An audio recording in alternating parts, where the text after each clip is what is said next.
Hello and welcome to Prospects for Peace and Prosperity on the Korean Peninsula. My name is Andy Downs. I'm a member of the Department of Political Science here at IPFW.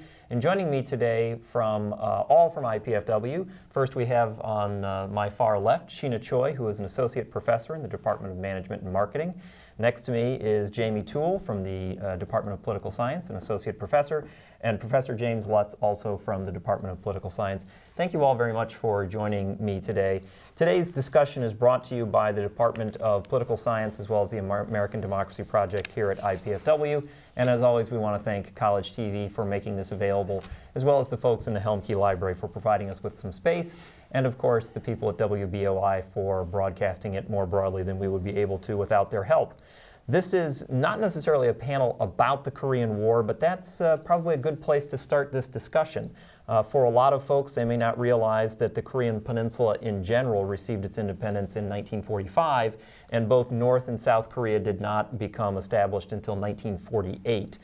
So this is still actually a fairly recent phenomenon. And really, I'd like to get started by asking Jim, what was the basis for how the peninsula was actually divided up? Well, it was basically divided on 38th parallel because prior to the use of the atomic bombs, the United States wanted to make sure that the Soviet Union would participate in the invasion of Japanese territory, including Japan if necessary. And so the agreement was made to have the Japanese colony of Korea divided between the United States and Japan, and just a line on the map, the 38th parallel, was as good or as bad as anything, although it tends to pretty much correspond to the present border.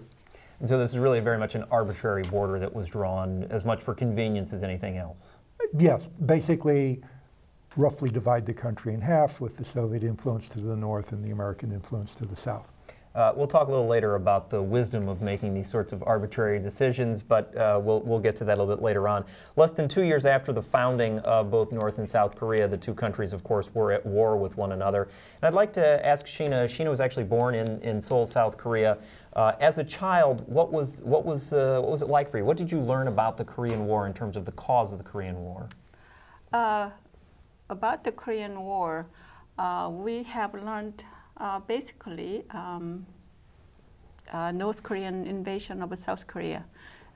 Two countries was vying for legitimacy, so it was like a national other, and the North Korea prepared, backed by Soviet Union and China, and armed with a Soviet tank. They just invaded South Korea, which was very unprepared, and the Korean Wars happened to start on Sunday, dawn of Sunday. Okay. So, Jamie, from an academic standpoint, what do we look at as typically the primary cause of that war? Well, as Sheena said, the North Koreans invaded the South, so the invasion came from the North, from communist North Korea. And for a long time, it was of course known that the North Korean leader decided to invade, but there was always speculation about how much Joseph Stalin, the of course longtime dictator of the Soviet Union, was sort of behind the scenes. And later on, I think it was many decades later on, we sort of confirmed that the Soviet Union was very interested in having North Korea invade the South, and that Stalin was pressing the North to be aggressive and to invade the South, and thus to sort of open a new front in the Cold War. And when we look back now, it's important to remember how shocking that was. And we often know in this country, the Korean War and our involvement in it is often thought of as the forgotten war, right? It doesn't get the attention, say, that the Vietnam War does. But it was so important at the time, not only in Korea, not only in the US, but globally. Because it's important to remember that Korea was divided in the same way that Germany was, and for that matter, Austria was, at the end of World War II as a post-war division. And so a lot of people in Europe looked to Korea and said, oh my God, if the communist North can invade the communist South in Korea, what's preventing the communist East in Germany from invading the communist West in Germany? So the dynamics of the Korean War are much larger, I think, than most people realize just thinking back today or learning about it in school. It's a little unfair to ask, but why do you suppose, I mean, as Sheena pointed out, from the perspective of South Korean folks, South Korea just was not ready for an invasion, so to speak. Why not there? I mean, it seems that in terms of like Germany, for example, there was a much better preparation for the possibility of invasion. Why do you suppose there was so little preparation on the part of the South? It's a little unfair to ask, but. Well, it's important to remember how very poor South Korea was at the time, and of course North Korea for that matter. When we look at South Korea today, we're so impressed because it's such an incredibly wealthy and technologically advanced and highly educated society, but of course back then it wasn't. I think, you know, if you're in the shoes of Joseph Stalin, of course you have to put yourself in his mindset too, which is a really strange and extreme thing to do. I'm not sure too many people want to get in that place there. If you wanted to try to do that as a thought experiment, you know, I think if you were comparing the two situations, you probably would figure from a strictly ruthless Soviet-oriented point of view that the Korean invasion was a much safer invasion than, say, a German invasion, because there was so much focus on Europe. Of course, you know, West Germany was backed by the U.S., and of course, you know, all these dynamics, of course, made the German situation far more complicated and far more dangerous from a Soviet point of view. Mm-hmm. Jim? There was also a famous or infamous comment from Secretary of State Acheson that South Korea was outside the U.S. area of strategic interest, which could have been taken as an indication the United States would not become involved if South Korea were invaded and U.S. troops had been withdrawn. So it wasn't intended as a signal, but it could have been taken as that in terms of the timing of the invasion, in terms of Kim Il-sung looking for an opportunity, and that might have seemed like the time. Well, and certainly, sorry, Sheena, go ahead. Also, that there was an international environment that both the United States and Soviet Russia, Soviet Union, withdrawing from prospective occupied territory. But the difference is North Korea and Soviet Union, they share the border, common border, whereas the U.S. is so far away. So once the U.S. pulled off, it was a long way to coming. So it was a really strategic. Sure, and I was actually going to point out, after World War II, there was an awful lot of interest in, as far as folks in the U.S. were concerned, coming back home. There was still, although I think at that point, many people, maybe even most people, had accepted that we were going to be a superpower, we were going to have a presence on the international stage. There was still a desire to sort of come back home, not quite as strong as it was after World War I, so to speak, but certainly a desire to not have that, and really from a financial standpoint, incredibly expensive to engage at that level, and not something that we were used to at the time. Now, there has been one consistency throughout all of North Korea's existence, and that's the Kim family. We start out, of course, with Kim Il-sung being the leader from 1948 to 94, followed by Kim Jong-il, 94 to 2011, and of course now Kim Jong-un from 2011 until the president is the supreme leader today. This is an interesting moment here because we have basically a family ruling what appears to be, I'll say the word democracy, but I'm sure people will not like me using that term. I don't like to use it. Okay, then tell me why I'm wrong, but at the same time, it is unusual. Yeah, and we're joking, of course, because the formal name of the country is the Democratic People's Republic of Korea, and you know, but we need to take that with a gigantic grain of salt. So North Korea is one of 5 avowedly communist countries left in the world today. At the peak of the Cold War, there were about 30, and now there are 5, and most of those are not hewing very closely to communist ideological principles anymore. What's so interesting, I think, about the regime from 48 to the present, encompassing all 3 Kims, is that this is very much a communist dictatorship, but it's a very unusual form of communist dictatorship, and so. In many ways, the Kims have departed from some standard communist ideology, and one of the most important of those ways is this family dynasty. And so loyalty to the Kim family is at least as important, really technically more important than loyalty to sort of communist ideological strictures. And in the study of dictatorial regimes, we in political science tend to think of this as a sultanistic regime, one that is really focused on sort of nepotism and the power of one family. And that's something that was not supposed to happen in communist systems. The last thing I want to say here is to emphasize how incredibly cruel this regime has been throughout its entire existence, which is why I laughed when you jokingly said that this was a democracy. But I think by almost any measure, this is the most horrific regime on the face of the earth in terms of grotesque human rights abuses. But we should keep in mind here that the Kim family sets itself up as the embodiment of what the government is supposed to be. So they attempt to talk about this as if it is still the theory of government, or the theory of this form of government. That's right. Even though they are operating more in a sultanistic way, or in a absolutely. So Kim Il-sung thought is supposed to be sort of what what guides the state, and that thought was originally grounded in communist principles, and in many ways the country still is heavily communist ideologically, but the communism has been warped to accommodate the Kim family and the sort of official lauding of that family by the entire population. And there is, of course, the fact that the Kim family is not opposed to a little bit of violence to make sure it gets what it wants, That's and right. the current Kim being an example of that. I think it's Right. safe to say. Really, though, what's interesting is there's a certain amount of consistency here, and certainly a fair amount of economic growth and development in both Koreas, much more so on the South Korean side of things.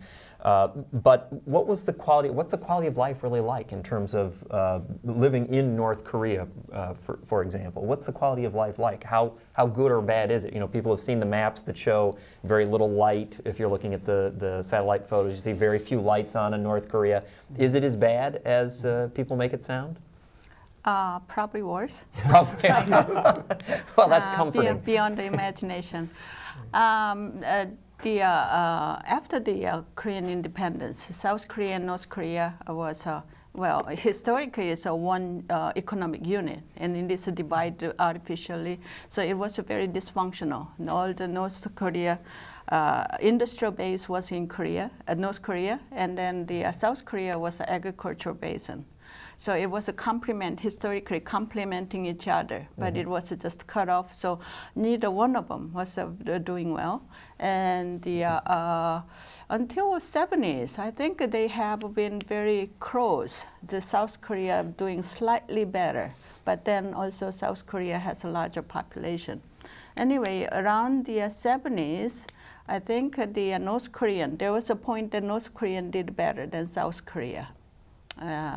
And of course, after that, it was the flattened and then steady decline and come to this point.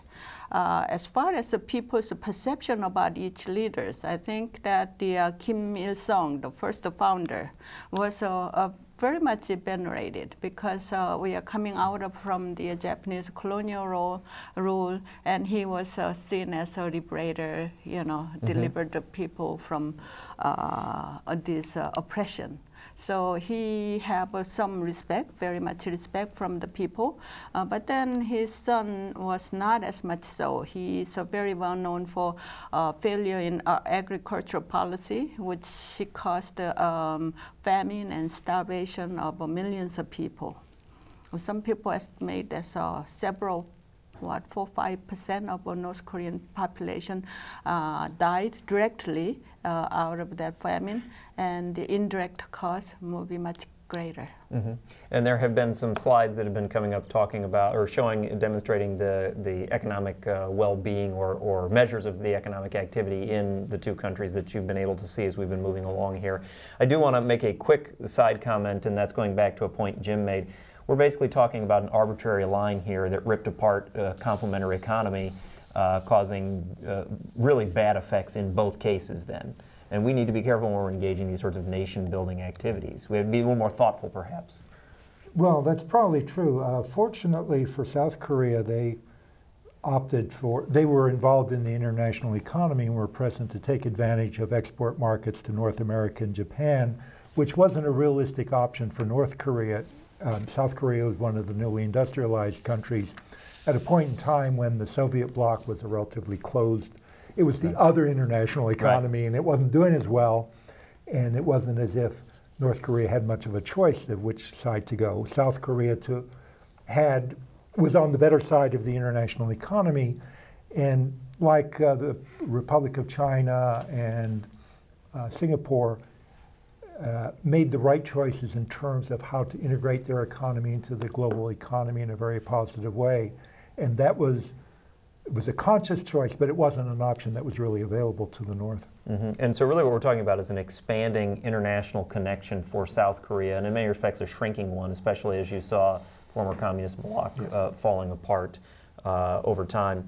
Have there been concerns, for example, Jamie, when we moved in 2011 to Kim Jong-un as the supreme leader? What are the concerns like during these moments of transition? Well, I think the concerns are animated even more than usual by our incredible lack of knowledge of what's really going on inside the regime. And I say incredible not in a critical way. There's just it's very difficult, even for our experts, to know what's going on inside the regime. So when Kim Jong-un took over in 2011, we really didn't know much about him. And, he was very young, he was very inexperienced. We knew very little even about his own sort of personal life and family life.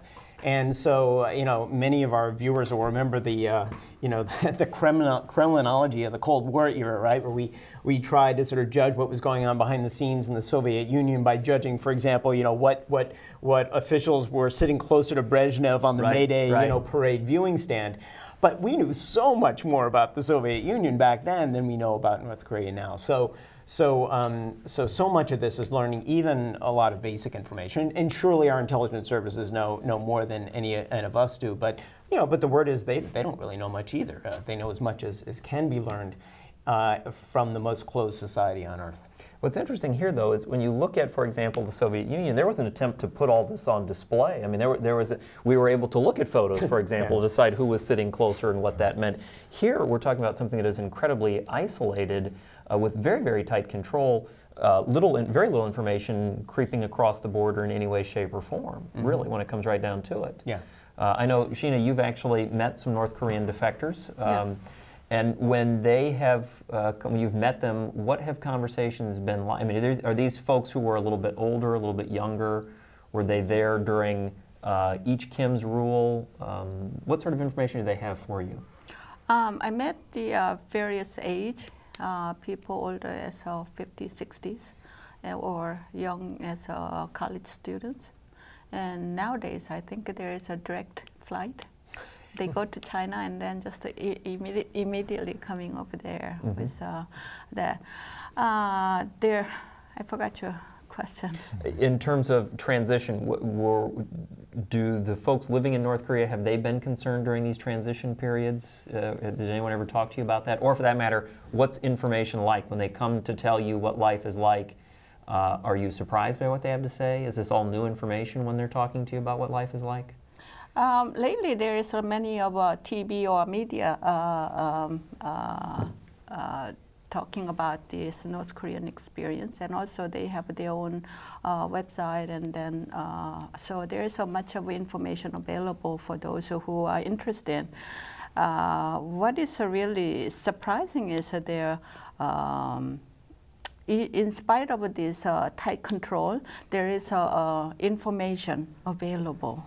And they hear this South Korean news or pop culture through, although they are forbidden, and cost of all that, they are accessing it, and then they are more aware of what is going on in outside world. Of course, part of that's thanks to newer technology that makes it possible to find those things out. It's been 65-ish years since the Korean War. In historical terms, that's not very long. In other ways of looking at it, that's quite a while ago.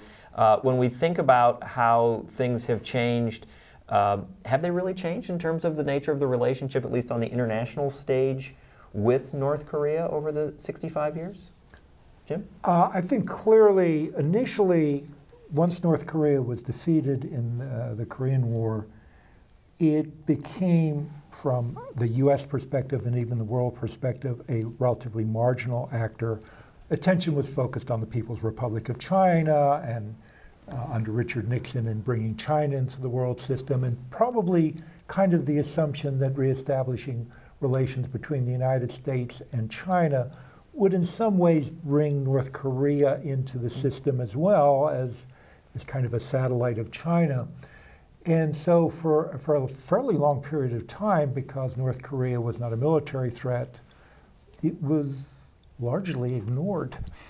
But was it a good assumption to think that North Korea would be brought into the fold as China, or into the international, on the international stage as China did, since its relationship was as much with the Soviet Union as it was with China?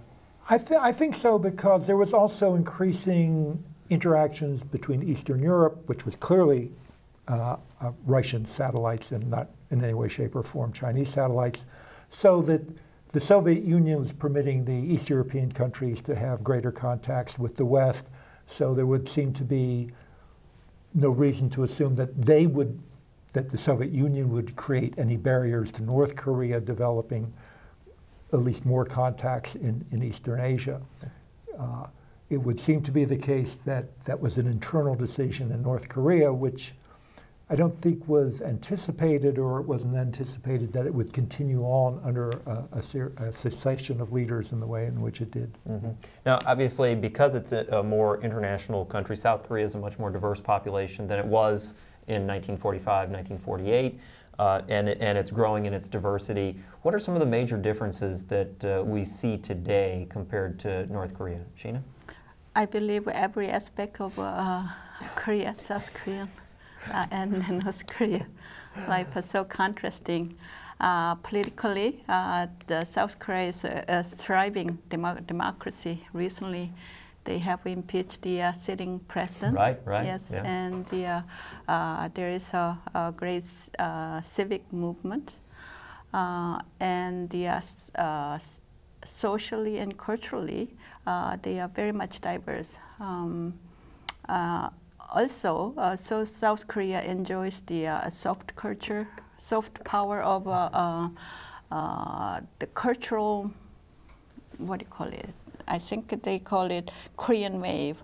And their pop culture, drama, music, online games, and Korean cuisine, all that kind of things, they are very much popular throughout Asia, and I think it is expanding. So they have a tremendous soft power they are enjoying, and that is translating into economic power as well. And the South Korea is, I think it's the 20th in the world that the tourists visit. So, and of course, South Koreans visit outside also. So it's very much open, and economically, they are about 40 times of North Korea. So it's in all aspects. We have same ethnic background and linguistic background, cultural, historical ties. But if you're looking at the current way of life, they are so much apart, one end to the other, extreme. Yeah. You mentioned before defectors who you have met. Historically, when someone defects from North Korea and actually comes into South Korea, what's that like? Is it sort of like the Cold War example where obviously the Soviet Union was always happy to get defectors from the United States and they played them up and it became part of propaganda? Same for the U.S. when it would have a Soviet defector, they would make big news about that. Did South Korea make a big deal out of northern defectors? Actually, it was, but no longer.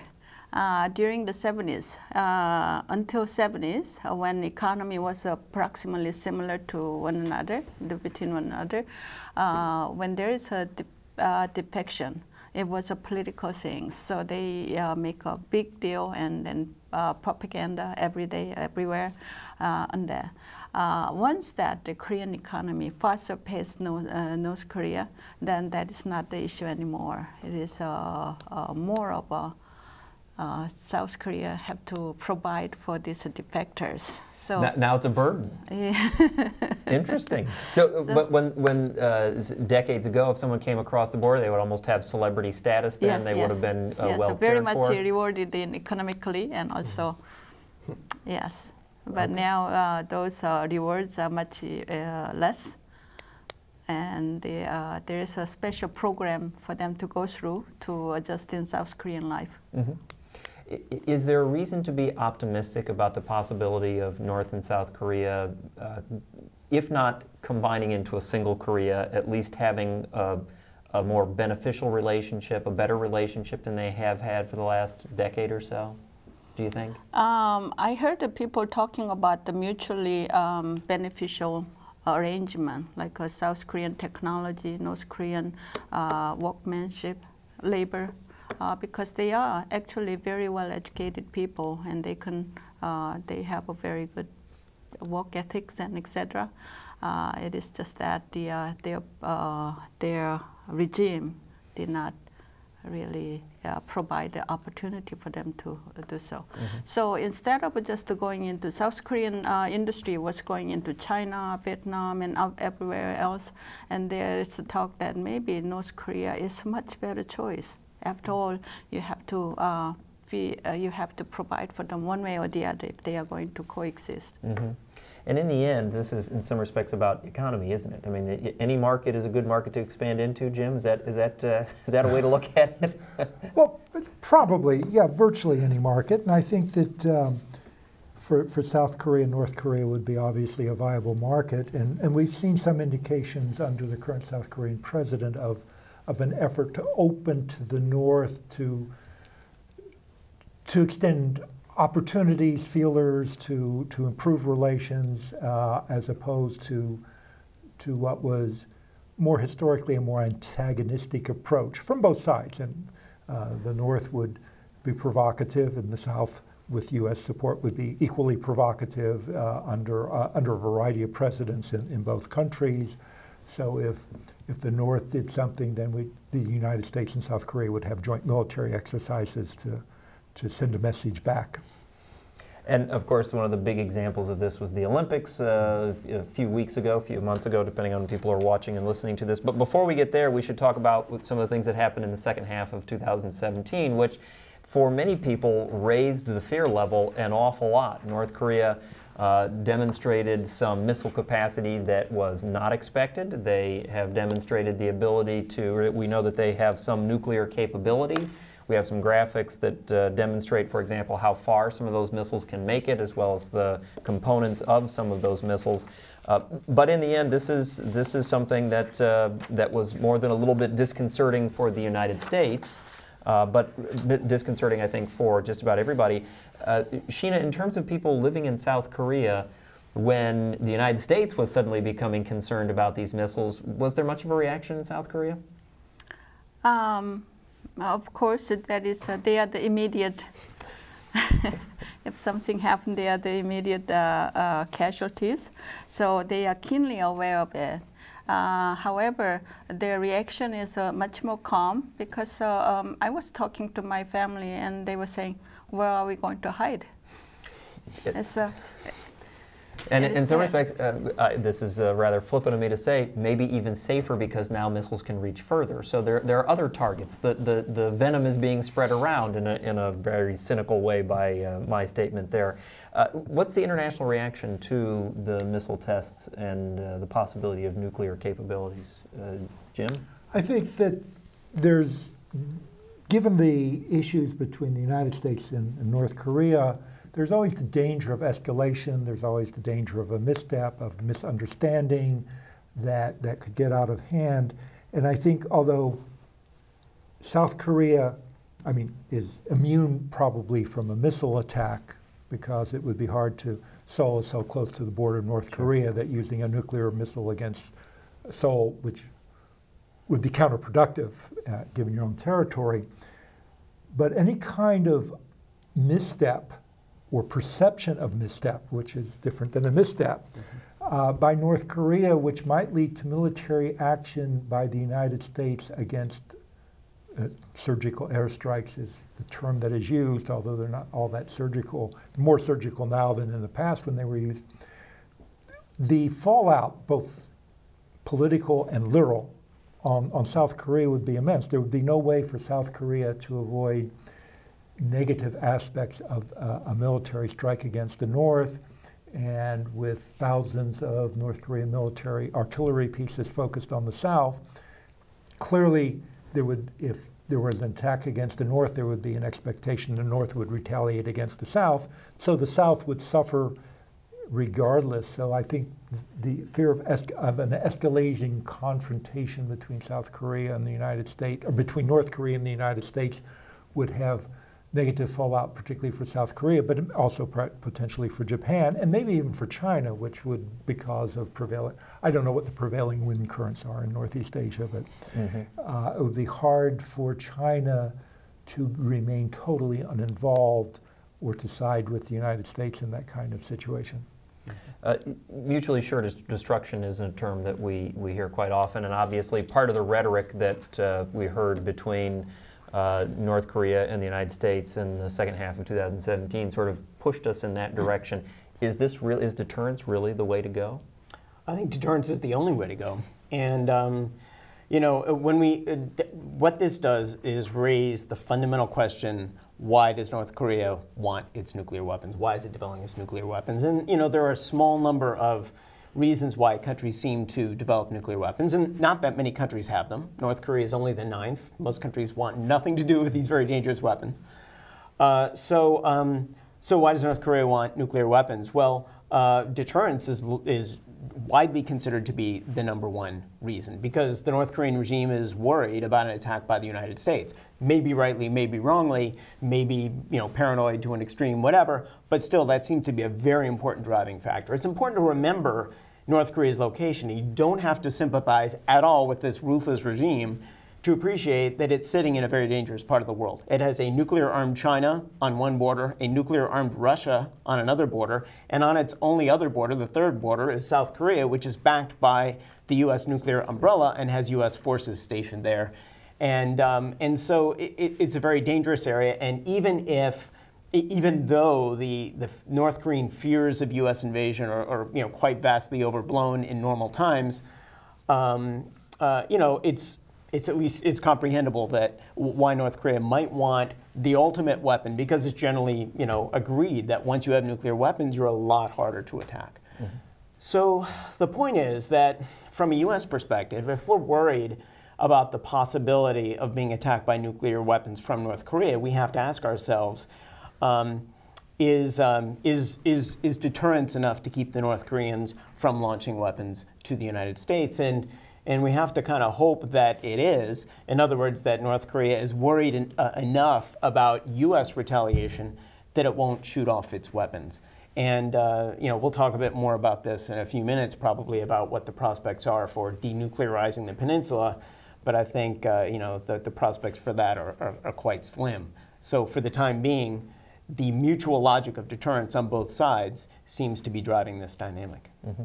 Obviously, early in 2018, we had the Olympics in South Korea, and there was an awful lot of attention to what seemed to be warming relations between North and South Korea. In fact, we saw North Korean athletes come to participate. Some of the teams were actually combined teams, a hockey team, for example. People refer to this as the charm offensive from North Korea. The United States interacted with this charm offensive by having Vice President Mike Pence, at the Olympics, and instead of even turning around and interacting with the North Korean delegation behind him, he sat and looked forward and didn't interact at all. Was this a good idea to not engage in any way, shape, or form with North Korea? I would say no. It was an opportunity for informal engagement, which oftentimes sets the stage. In the case of the People's Republic of China, it was ping-pong diplomacy. So here was an opportunity to interact with a relative of the leader in a way that would not necessarily send a political message as such. It would not be construed as the vice president talking to a North Korean official. It would be a visiting American dignitary talking to a visiting North Korean dignitary of some sort. And there might have been an opportunity to at least begin to establish a dialogue. And I think this was even counterproductive, because not only was it an opportunity missed, it was missed in a very obvious way, which made it an affront in some respects to North Korea to do it in that fashion. And to take it a step further, it was even a social event. This was not even a formal event. This was two people running, I don't want to say running into each other, but they were at a sporting event where people were obviously going to be having a good time and watching the opening ceremonies, etc. Or not Fidel Castro, but Raul Castro and President Obama meeting in South Africa in an informal setting, and that surely didn't hurt. Mm-hmm. Well, things obviously have taken a rather dramatic turn now, because what we see is an invitation through the South Korean leaders to President Trump to engage in a meeting. And so we've gone from not even having a a meeting of two individuals, not the official leaders of the countries, to the prospect of the two leaders of the countries sitting down. Jamie, how unusual is this? It's very unusual. There, no sitting U.S. president has met a sitting North Korean leader, and so this would break all precedent and would be a big development. But even the process, the fact that the discussions would begin with the leaders talking with one another is unusual. Yeah, that's very unusual. So, of course, the normal way to do this is to begin with lower-level talks, and then, gradually, work your way up with people of increasing expertise and, crucially, increasing authority to sort of make some decisions on their own without having to check back to their capital cities all the time, culminating, if successful, over the course of months or years, in a summit meeting between two leaders where they hammer out or try to hammer out remaining differences. I mean, that's the classic, of course, right, diplomatic process. So this inverts that, right? So if President Trump goes there and meets with Kim Jong-un, they'll be starting with nothing on the table. And, who knows? It could be very interesting, but given the incredible complexity of the relationship between the U.S. and North Korea, of the North Korean nuclear program, and of sort of North Asian political dynamics in general, it's very hard to believe that, in a short series of meetings between two leaders, they can somehow reach agreement. I mean, there's no prospect of that. The question is how well or badly this meeting between these two highly unusual leaders is gonna play out. Theoretically, maybe the broad framework laid out, and then let others come in to work out the details. Yeah, I mean, sure. The best case is that the two go and meet one another and hit it off to some degree, and establish some sort of broad framework. Here are the things we're gonna start working on. We're gonna start working on these. We're gonna defer these until later.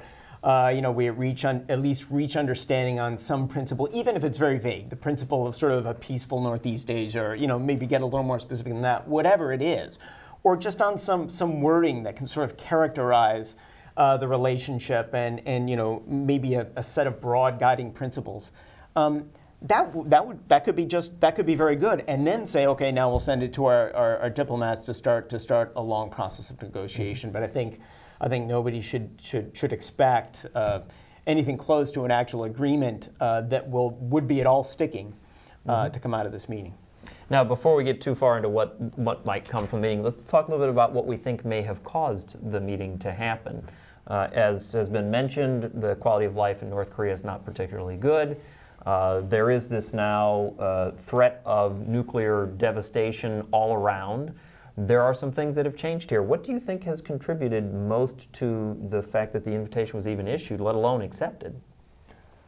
Well, it's a little unclear if there was an actual invitation. It was perhaps a suggestion from North Korea to South Korea, which may have been intended as a preliminary step, and it was mentioned by a South Korean who was present in Washington, D.C., which was then perceived to be an open invitation by President Trump, who responded very quickly to that. And of course now there's been a little bit of pushback into terms of that initially it was going to be a meeting with no preconditions. Well, now we have to have preconditions. And so what might have led to it, it might have been a preliminary move in what would have been the more normal diplomatic practice, where you send out a feeler through back channels, which you do not necessarily expect to become public. And so formally accepted. Yes. Jamie? Yeah, well, another thing probably at work here is that I think the North Korean regime thought that it could sort of, it could play upon, let's say, Donald Trump's strengths, weaknesses, whatever, right? Play upon his personality to try something different and unusual. It's worth noting that for decades, the North Korean regime has desired this. What it has wanted for decades was a summit meeting between its leader and the U.S. leader to show North Korea being, in many respects, really some respects, the equal of the United States. And every president, Democratic and Republican, going back years, has said, we're not going to give them that gift. And here, right away, we gave them what they wanted. So it may have been just a a decision by the North Koreans. Hey, let's see if we can, if this thing will actually work. And now, at least by Donald Trump saying that he'd be happy to meet, it at least seems to be. Now, whether they actually will end up meeting is a different thing, as Jim said. But this is something the North Koreans have wanted for a long time, and we gave it to them with no preconditions attached. But if the meeting doesn't happen now, what are the possible negative ramifications of that? I mean, there's been a big, in terms of the United States, President Trump has said, we're meeting, although there's been some discussion about what that really means. If there is no meeting, what's it mean for him? If there's no meeting, what's it mean for North Korea? I mean, is this the mutually assured destruction version of meetings? There will definitely be a meeting because if there isn't, something bad is going to happen? There have been attempts at meetings amongst world leaders in the past in a variety of contexts, some of which have never come off. And what usually, if there is a decision not to have the meeting, usually there is some face-saving way of exiting from the potential for the meeting. This might be a bit more difficult given President Trump and Kim Il-jung as well. I mean, the personalities are such that what is the normal diplomatic practice may not work so well in this case. That's an interesting question because we do have two individuals who are not exactly known for diplomatic statements. I mean, they have basically called each other names and these sorts of things. It's hard to imagine either of them sort of letting the other save face. In fact, you almost expect a new round of name calling or reviving old names if something does not happen here. Well, let's be optimistic. Let's hope that the meetings are going to happen, that good things will happen. What do you think could be the most positive outcome of a meeting between these two leaders? Jim, we'll start with you. Well, probably the most positive outcome would be to find some way to increase social, cultural, and economic contacts between the North and the South, which would draw the North into the orbit of the global social, economic, and cultural system as a long-term approach. And that's probably the best way to smooth the rough edges around the North Korean regime and to force it, just as China was forced to change as it became involved in the global, particularly the global economic system, but in other respects as well, that it's a process, and South Korea would be the obvious best choice of doing that rather than the United States doing something directly, the United States supporting South Korea to do it. I think that would probably be the best outcome to be hoped for, the most productive in the long term. And really, it's a sort of localized then too. There's no worry about stretching resources too far. It's actually getting back maybe to the complementary economic arrangement that existed previously. Jamie, what do you think the most positive outcome could be? Yeah, I agree with Jim that that's a very plausible that's among the most plausible outcomes. I think we need to be really very cautious about what positive outcomes might come from this meeting, or even from a process that this meeting begins. Right. The best case is, as we said earlier, that this meeting begins a process of serious negotiation between the two sides. But even then, I would say it's far too optimistic to expect that even that longer-term process will result in North Korea's giving up its nuclear weapons. I think, and I think that we all need to get used to the idea that North Korea has nuclear weapons and will have nuclear weapons for quite a long time to come, and that there is no military way or diplomatic way in the short to medium term of getting those of having those weapons disappear. And the North Korean regime time again has dangled this idea of getting rid of its nuclear weapons and never followed through on it. And this goes. Remember, North Korea's had nuclear weapons for over a decade now. That the crisis has ratcheted up in the past year or so, but this is no longer a new issue. And North Korea may have as many as 60 nuclear warheads. So. So I don't think that we can be at all sanguine about what's going to happen here. We need, I think, to become used to living with the North Korean nuclear threat, rightly or wrongly. It's just, I think, and I will be happy to be proven wrong. Well, I'd like to point out to everyone, I asked what the positive outcomes were, and Jamie went to nuclear weapons. Sheena, bring us back to a positive outcome. What do you think those positive outcomes could be here? The South Korean opinion about the positive outcome is vary, depending on the age group and depending on whether they are from North Korea. You know, during the Korean War, many of them came down as refugees. Mm-hmm. So there are very different opinions. Of course, you know, those generation is older, and most of the new generation haven't experienced the war. And the urge for unification is declining. Some people concerned. I think the most general opinion about from South Koreans that some peaceful coexistence that could be economic through the economic cooperation, and also allowing different political systems, federation or something like that. There are many things, but main theme I'm hearing is that they entice North Koreans to come to the world, come out from there. Through the outside contact, they will get to know, they will just softening up little bit, little by little, not overnight. And then they may be able to work out the things in the long term. Sorry, one of the potential difficulties here, though, is obviously North Korea's economy is in bad shape compared to South Korea's economy. If things were to open up between the two, you know, I'm sure will be plenty of people will be concerned that there will be a massive rush of folks from North Korea into South Korea.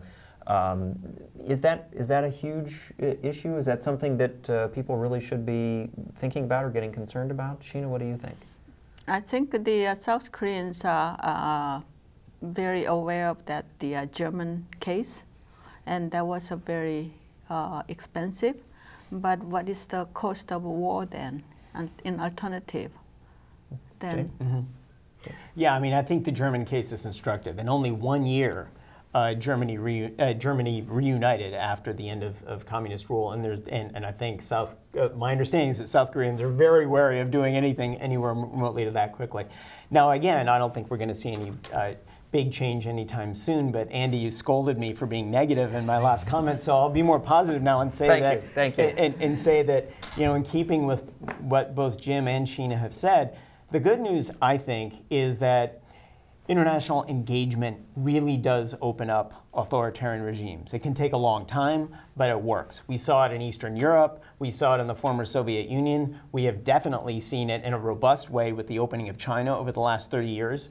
And we also have seen it in Cuba, not so much from US efforts, but from European efforts over a long time, and then Barack Obama's effort for about a year. And so when you sort of are able to sort of pry open regimes a bit and have more business contacts, economic contacts, you know, person-to-person meetings, et cetera, then authoritarian rule has a harder time surviving. So over the course of time, you know, it may take a decade, it may take 2 decades, whatever. It's not going to take just 1 year as it did, or less in the German case. I think that can be good news, but we have to be patient. And this is not a perpetual incline. There are moments where it's going to, for example, 2 steps in China, forward, 1 step back. President for life being an example in sure. China of what some might consider to be a step backwards right now. Jim? I have to agree with that. Basically, opening it up is a process that will work. And so North Korea with nuclear weapons with the rough edges taken off, is less dangerous than North Korea with the rough edges, and there's more consequences of disconnect. Once you're connected, it becomes more difficult to disconnect because the costs are now higher. Once you've connected, you've increased the cost of isolation. When you start out from isolation and you stay in isolation, the costs are there, but they're hidden. But it then becomes more difficult. And that's why I suggested that South Korea as a conduit as the best possible outcome. And as a process, that would take a time. It's not going to be a 1 year or 5 years, but a longer term process, which might affect maybe not so much Kim Jong-un, but his successor, who would have been exposed to a different environment than his, assuming it's his son, than his father was. But here we're obviously talking about decades again, because Yeah. he is not an old man by any stretch of the imagination. Now, Jamie, I scolded you for being negative, and normally I ask the negative question first, which might be why you answered it that way. What are the great dangers to the meeting, the bad things that could come out because of it, do you think? Well, I think the big danger is if the meeting goes ahead, that Trump and Kim clash and don't get along. Because I think that if Donald Trump decides that Kim is the problem, then we all have a big problem, because there's no way to get rid of Kim, and we know that Donald Trump often takes sort of personal relations very seriously. He's sensitive to personal slights. He tends to really like some people and dislike others intensely. And so I think we would run the risk, especially given the characteristics of President Trump, that this relationship becomes even more polarized because it's become highly personalized at the leader-to-leader level. May not happen that way. Who knows? They might hit it off a bit. I mean, we know too that Donald Trump has admired certain strongmen, and maybe I think it would be fascinating if this meeting took place and we were given any insight into how it actually went. You're not going to be there? They haven't I invited don't you think. yet? No, they haven't yet. Oh, no. That's a shame. Sheena, what do you think the big negative could be if this meeting goes poorly? I think Jamie just talked very nicely, yes. Jim, anything else you want to add to that? I think the difficult relationships between North Korea and the United States could escalate, which would make the possibility of a misstep or misperception much greater. Mm-hmm. Now, it's interesting that this is actually just bilateral, and normally we talk about the need for these things to be multilateral. Are there countries that maybe should be at the table for this that are not going to be at the table for this? Yeah, and before there have been six-party talks. There have been multilateral talks on the peninsula, and in many ways that would be, I think, the better approach. I mean, China has a strong interest in this. South Korea, of course, has a very strong interest in this. Japan, Russia, all have very strong interests in this. So, ideally, it would be nice for there to be some kind of regional settlement to this problem. I think one reason we're not pursuing that is that President Trump has said on many occasions that he prefers bilateral agreements to multilateral ones, whether it's trade or whether it is mainly, in this case, a matter of national security. And so I think he prefers to deal one-on-one. I think he believes that if he can get in the room just with one person, he can strike a great deal. Whether he can or not in this case, of course, remains to be seen. But I think a multilateral approach would be more helpful in some ways. But we'll see how this approach goes. Jim, do you think there's is at least one cautionary tale here if you win and you start dividing up a country? Is there a cautionary tale we should be paying attention to here? Well, 3 cases after World War II were the Koreas, Austria, and Germany. Austria was relatively easily taken care of, a rollback of the Iron Curtain at the time. Germany took much longer, but when it happened quickly. Both Austria and Germany took some awareness of regional differences within countries that were seen as countries, whereas with South Korea, as the line on the map, same thing in North and South Vietnam, they just picked a parallel. This is roughly half the country to the north, half the country to the south, and in the case of what is now Vietnam, it was an arbitrary division in that Vietnam really had three kind of different regions, and they divided the one in the middle between the north and the south. And so a greater awareness of historical boundaries, and Korea had a history of different kingdoms, but apparently the people making the decision, we didn't have a whole lot of information on Korea because it had been a Japanese colony since 1905, and Japanese colonies were relatively closed to the outside, so there wasn't much opportunity to have made a better judgment, and it was kind of an ad hoc thing made at the time, so just a line on the map, which is virtually never a good idea. Yeah. Well, I want to thank everyone for joining us. That's Jim Lutz and James Toole from the Department of Political Science at IPFW, as well as Sheena Choi from the Department of Management and Marketing. This has been a discussion about the prospects for peace and prosperity on the Korean Peninsula, brought to you by the Department of Political Science, as well as the American Democracy Project here at IPFW. I want to once again thank College TV, the library here at IPFW, the Helmke Library, and WBOI for helping us bring this to you. Thank you very much for joining us.